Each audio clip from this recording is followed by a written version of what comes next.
సార్వత్రిక ఎన్నికల సమరం ముగిసింది. చివరి దశ పోలింగ్ ప్రశాంతంగా ముగియటంతో సుదీర్ఘ ఎన్నికల ప్రక్రియకు తెరపడింది. ఈ నెల 4వ తేదీన ఓట్ల లెక్కింపు చేయనున్నారు. ఏప్రిల్ 19న మొదలైన ఫస్ట్ ఫేజ్ ఎన్నికలు ఇవాళ 7వ ఫేజ్తో పరిసమాప్తమయ్యాయి. ఫస్ట్ ఫేజ్లో 102 స్థానాలకు ఎన్నికలు జరగ్గా 66.14% పోలింగ్ నమోదైంది. రెండో ఫేజ్లో 89 స్థానాలకు ఏప్రిల్ 26న ఎన్నికలు జరగ్గా 66.71% పోలింగ్ నమోదైంది. ఇక మూడో విడతలో మే 7న 94 స్థానాలకు, నాలుగో విడతలో మే 13న 96 స్థానాలకు ఎన్నికలు జరగ్గా 65.69% పోలింగ్ నమోదైంది. మే 20న 49 స్థానాలకు ఐదో విడత, మే 25న 57 స్థానాలకు ఆరో విడత ఎన్నికలయ్యాయి. ఐదో విడతలో 62% ఓటింగ్ నమోదు కాగా ఆరో విడతలో 62% నమోదైంది. ఇక చివరి విడతలో దాదాపు 60% నమోదైనట్లు తెలుస్తోంది. మొత్తం 545 స్థానాలకు ఇవాల్టితో పోలింగ్ ముగిసింది. లోక్సభ ఎన్నికలకు సంబంధించిన అప్డేట్స్ ఢిల్లీ నుంచి మదార్ అందిస్తారు. మదార్, ఈ ఎన్నికల ప్రక్రియకు సంబంధించిన అప్డేట్స్ ఎట్లా ఉన్నాయి? యశోద, చాలా సుదీర్ఘంగా జరిగినటువంటి ప్రాసెస్ ఇది. 7 ఫేజుల్లో సార్వత్రిక ఎన్నికలు నిర్వహించారు. ఈ రోజుతో సాయంత్రం 6 గంటలతోటి 7వ ఫేజ్ కూడా విజయవంతంగా పూర్తయింది. 6 గంటల వరకు ఎవరైతే లైన్లలో వేచి ఉంటారో వారికి మాత్రమే ఇక ఓటు హక్కు వినియోగించుకునేటువంటి అవకాశం ఉంటుంది. ఆ తర్వాత వచ్చేటువంటి వారికి ఎలాంటి అనుమతి కూడా ఉండదు. ఇక మార్చి 16వ తారీఖున ఎన్నికల సంఘం, కేంద్ర ఎన్నికల సంఘం ప్రెస్ మీట్ నిర్వహించారు. అదే రోజు ఎన్నికలకు సంబంధించినటువంటి షెడ్యూల్ని ప్రకటించారు. నోటిఫికేషన్కి సంబంధించి ఏ రోజు ఎన్నికలు నిర్వహించబోతున్నారు ఏంటి అనే దానిపైన అదే రోజు అనౌన్స్ చేసింది. ఇక ఫస్ట్ ఫేజ్కి సంబంధించి ఏప్రిల్ 19వ తారీఖున 102 స్థానాలకు పోలింగ్ జరిగింది. తర్వాత 26వ తారీఖున సెకండ్ ఫేజ్ ఎలక్షన్స్ 89 లోక్సభ స్థానాలకు పోలింగ్ జరిగింది. తర్వాత మే 7వ తారీఖున మూడో విడత పోలింగ్ 94 స్థానాల్లో పోలింగ్ జరగగా 13వ తారీఖున మే 13వ తారీఖున 96 స్థానాలకు, అలాగే మే 20వ తారీఖున 49 స్థానాలకు, మే 25వ తారీఖున 57 స్థానాలు, అలాగే ఈరోజు 1వ తారీఖు జూన్ 1వ తారీఖున ఈరోజు మొత్తం 57 స్థానాలకు కలిపి మొత్తంగా 543 స్థానాలకు పోలింగ్ అనేది నిర్వహించారు. దాంట్లో 2 స్థానాలు ఇండోర్, అలాగే సూరత్, ఈ 2 స్థానాలు కూడా ఏకగ్రీవమయ్యాయి. అందులో పోటీ చేసినటువంటి ఎవరైతే నామినేషన్ దాఖలు చేశారో అందరూ అభ్యర్థులు విత్డ్రా చేసుకోవడంతో మిగిలినటువంటి బీజేపీ క్యాండిడేట్స్ ఇద్దరు కూడా అక్కడ విజయం సాధించారు. ఇక మిగతా స్థానాలకు సంబంధించి పోలింగ్ అంతా కూడా ప్రశాంతంగా జరిగింది. ఇప్పటివరకు ఓవరాల్ పర్సంటేజ్ వైజ్గా చూసుకున్న ఆల్మోస్ట్ 68% వరకు పోల్ అయినట్లుగా మనకున్నటువంటి సమాచారం. ఇక ఇప్పటి వరకు 7th ఫేజ్కి సంబంధించి సాయంత్రం 5 గంటల వరకు 58% అటు ఇటుగా పోలింగ్ అనేది కూడా నమోదైంది. ఇంకా ఫేజ్ల వారీగా చూసుకున్న ఫస్ట్ ఫేజ్లో 66.14%, సెకండ్ ఫేజ్లో 66.71%, అలాగే మూడో ఫేజ్లో 65.68%, నాలుగో ఫేజ్లో 69.14%, ఐదో ఫేజ్లో 62.20%, ఆరో ఫేజ్లో 63.36%గా నమోదైంది. ఇంకా 7వ ఫేజ్కి సంబంధించి తుది లెక్కలు అనేది కూడా తేలాల్సి ఉంది. దానికి సంబంధించిన టెండెంట్ ఇప్పటివరకు మనకున్నటువంటి సమాచారం కూడా 58% అటు ఇటుగా నమోదైనటువంటి పరిస్థితి. ఓవరాల్ పర్సంటేజ్, పోల్ పర్సంటేజ్కి సంబంధించి రేపు ఉదయం తర్వాత ఒక క్లారిటీ వచ్చేటువంటి అవకాశం ఉంది. కేంద్ర ఎన్నికల సంఘం ఈరోజు పోలింగ్ సంబంధించినటువంటి పూర్తి స్థాయిలో ముగిసిన తర్వాత పోల్ పర్సంటేజ్ అనేది టెండెంటివ్గా ప్రకటిస్తుంది. రేపు ఉదయం అఫీషియల్గా ఇప్పటివరకు జరిగినటువంటి పోల్ పర్సంటేజ్ పైన ఒక క్లారిటీ వచ్చేటువంటి అవకాశం ఉంది. ఇక పోలింగ్ సంబంధించి చాలా సుదీర్ఘంగా 7 ఫేజుల్లో నడిచింది. ప్రచారానికి కూడా తగినంత సమయం కూడా ఇటు ఇండియా కూటమికి, అలాగే ఎన్డీఏ కూటమికి సంబంధించిన నేతలు ప్రచారం చేశారు, జోరుగా ప్రచారం నిర్వహించారు. పోలింగ్ సంబంధించి అర్బన్ ఏరియాస్లో కంటే రూరల్ ఏరియాస్లో ఎక్కువగా పోల్ పర్సంటేజ్ అనేది కూడా నమోదైనటువంటి పరిస్థితి ఉంది. ఇక అన్ని రాష్ట్రాలతో పోలిస్తే ప్రతిసారి కూడా వెస్ట్ బెంగాల్కు సంబంధించిన పోల్ పర్సంటేజ్ అన్ని రాష్ట్రాలతో పోలిస్తే కొంత ఎక్కువగా నమోదైనటువంటి సిచ్యువేషన్ ఉంది. ఇక మరి కాసేపట్లోనే ఎగ్జిట్ పోల్కి సంబంధించిన ఫలితాలు అనేది కూడా రాబోతున్నాయి. 4వ తారీఖున ఓట్ల లెక్కింపు ఉదయం 8 గంటల నుంచి ప్రారంభమవుతుంది. మొదట పోస్టల్ బ్యాలెట్కి సంబంధించినటువంటి ఓట్లు లెక్కించిన తర్వాత ఈవీఎంలను లెక్క పెడతారు. ఇది ప్రాసెస్ ఇది. ఆ తర్వాత ఉదయం 11-12 గంటల కల్లా ఒక పిక్చర్ అనేది కూడా పూర్తి స్థాయిలో ఏ కూటమి అధికారంలోకి రాబోతుంది అనే దానిపైన ఒక పూర్తి స్థాయి పిక్చర్ అయితే బయటకు అయితే వచ్చేటువంటి అవకాశం ఉంది. ఇక ఎగ్జిట్ పోల్ ఫలితాల వారిగా చూసుకుంటే మరి కాసేపట్లోనే ఏ పార్టీకి ఎడ్జ్ ఇవ్వబోతున్నాయి అనే దానిపైన క్లారిటీ రాబోతుంది. ఇప్పటికే సత్తా బజార్ లాంటి కొన్ని సంస్థలు ఇండియా కూటమికి అలాగే ఎన్డీఏ కూటమికి మధ్య తీవ్రమైనటువంటి పోటీ ఉంది.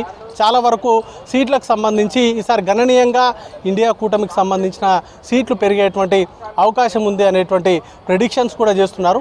దాంట్లో ముఖ్యంగా నార్త్ ఇండియాకు సంబంధించి గతంలో బీజేపీ ఎక్కడెక్కడైతే స్వీప్ చేసినటువంటి రాష్ట్రాలు ఉన్నాయో అక్కడ ఈసారి బీజేపీ గణనీయంగా సీట్లు కోల్పోయేటువంటి అవకాశం ఉంది. దానికి తాజా ఉదాహరణగా హర్యానా వంటి రాష్ట్రాలు, పంజాబ్ కావచ్చు, లేకపోతే రాజస్థాన్, ఉత్తరప్రదేశ్ వంటి రాష్ట్రాలను ఎగ్జాంపుల్గా చెప్తున్నారు. రాజస్థాన్లో అయితే గతంలో 25 సీట్లు అక్కడ కైవసం చేసుకుంది. బట్ ఈసారి 10 నుంచి 12 స్థానాలు ఇండియా కూటమికి వచ్చేటువంటి అవకాశం ఉన్నట్టుగా తెలుస్తుంది. ఇక యూపీకి సంబంధించి కూడా గతంలో 80 స్థానాల్లో మెజారిటీ స్థానాలు ఆల్మోస్ట్ 70 స్థానాల వరకు కూడా కైవసం చేసుకున్నటువంటి చరిత్ర ఉంది. బట్ ఈసారి అక్కడ గణనీయంగా సీట్లు తగ్గేటువంటి అవకాశం ఉంది. 50 స్థానాలు గెలిస్తే ఎక్కువ అనేటువంటి చర్చ అయితే పార్టీలోనే నడుస్తూ ఉంది. ఇక హర్యానాలో కూడా గతంలో 2 ఎన్నికల్లో కూడా 2014 ఎన్నికలు, 2019 ఎన్నికల్లో 10కి 10 స్థానాలు కూడా అక్కడ బీజేపీ కైవసం చేసుకుంది. బట్ ఈసారి మాజీ ముఖ్యమంత్రి మనోహర్ లాల్ ఖట్టర్ పోటీ చేస్తున్నటువంటి కన్నౌజ్ సీట్లో కూడా అక్కడ బీజేపీకి టఫ్ ఫైట్ నడుస్తుంది అనేటువంటి చర్చ నడుస్తుంది. ఇక ఢిల్లీ కూడా 7 స్థానాలు ఉన్నాయి. ఢిల్లీకి సంబంధించి లాస్ట్ 2 ఎలక్షన్స్లో కూడా 7 లోక్సభ స్థానాలు కూడా బీజేపీ కైవసం చేసుకుంది. బట్ ఈసారి ఇండియా కూటమికి సంబంధించి కొన్ని సీట్లు ఇక్కడ గెలిచేటువంటి అవకాశం ఉంది. బీజేపీ ఇక్కడ కొన్ని సీట్లు నష్టపోయేటువంటి అవకాశం ఉన్నట్టుగా చర్చ నడుస్తుంది. 7 సీట్లలో ఒక్కరికి మాత్రమే సిట్టింగ్ ఎంపీకి బీజేపీ ఇక్కడ సీట్ ఇచ్చింది. మిగతా 6 స్థానాలకు కూడా అభ్యర్థులను మార్చారు. వారికి ఉన్నటువంటి ఫేస్ వాల్యూ కావచ్చు, లేకపోతే అంతా కూడా మోడీ హవాలోనే సీట్లు గెలుస్తాము అనేటువంటి ధీమా బీజేపీ వ్యక్తం చేస్తున్నప్పటికీ ఆ కొత్త ఫేసెస్ని ఎక్కడైతే మార్చారో అక్కడ బీజేపీ కొంత డౌన్ అయ్యేటువంటి అవకాశాలు ఉన్నట్టుగా జోరుగా చర్చ నడుస్తుంది. ఇక ఏవైతే రాష్ట్రాలు బీజేపీకి వెన్నుదన్నుగా ఉన్నాయో ఆ రాష్ట్రాల్లో ఈసారి కొంత గడ్డు పరిస్థితి ఎదుర్కోబోతుంది.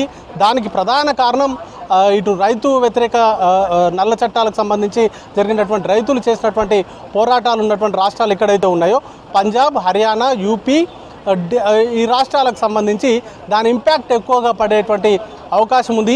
అలాగే జాట్లు, రాజ్పుట్లు ఎక్కడైతే ఎక్కువగా ఉన్నారో వారి డామినేషన్ ఉన్నటువంటి స్థానాల్లో బీజేపీ ఈసారి వారికి కాకుండా వేరే వర్గాలకు సంబంధించినటువంటి నేతలకు సీట్లు ఇవ్వడం కూడా వారి ఆగ్రహానికి కారణము. కాబట్టి వారు కూడా ఈ ఓటింగ్ పర్సంటేజ్ని కావచ్చు, లేకపోతే ఓటింగ్ సరళిని పోలరైజ్ చేసేటువంటి అవకాశం ఉంది. దానిపైన ఇంపాక్ట్ అనేది కూడా చూపించబోతున్నారు అనేటువంటి చర్చ కూడా నడుస్తూ ఉంది. బట్ ఏదేమైనా మరి కాసేపట్లో అంటే రాష్ట్రాల వారీగా ఏ రాష్ట్రంలో ఏ స్టేజ్లో ఉంది అనే దానిపైన ఎగ్జిట్ పోల్స్ వస్తాయి. బట్ ఎగ్జిట్ పోల్ అనేది ఎగ్జాక్ట్ పోల్ అవుతుందా లేదా అనేది కూడా చూడాల్సి ఉంటుంది. గతంలో ఎగ్జిట్ పోల్స్ అనేది 100% కూడా సక్సెస్ అయినటువంటి దాఖలాలు లేవు. కాబట్టి ఒక క్లారిటీ అయితే వస్తుంది ఏ పార్టీ విజయం సాధించబోతుంది అనే దానిపైన ఒక సూచాయిగా ఒక అభిప్రాయం అయితే ఏర్పడేటువంటి అవకాశం ఉంటుంది. కానీ ఇవే ఫైనల్ రిజల్ట్ అని మాత్రం మనం భావించడానికి ఉండదు. బట్ ఒక రాష్ట్రంలో లేకపోతే పర్టికులర్ ఆ ఏరియాస్లో ప్రజల మూడ్ ఏ విధంగా ఉంది దానికి సంబంధించినటువంటి రిఫ్లెక్షన్ అయితే కొంతవరకు అయ్యేటువంటి అవకాశం ఉంటుంది.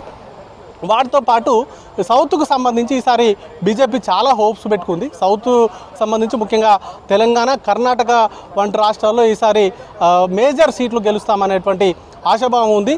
తమిళనాడులో కూడా ఒక 4-5 సీట్లకు సంబంధించి అక్కడ గెలుస్తామనేటువంటి హోప్స్ అయితే పెట్టుకుంది. ఆంధ్రప్రదేశ్కు సంబంధించి టీడీపీతో అలయన్స్లో వెళ్ళారు. టీడీపీ, జనసేన, ఇటు బీజేపీ 3 పార్టీలు కూడా పొత్తులో వెళ్ళాయి.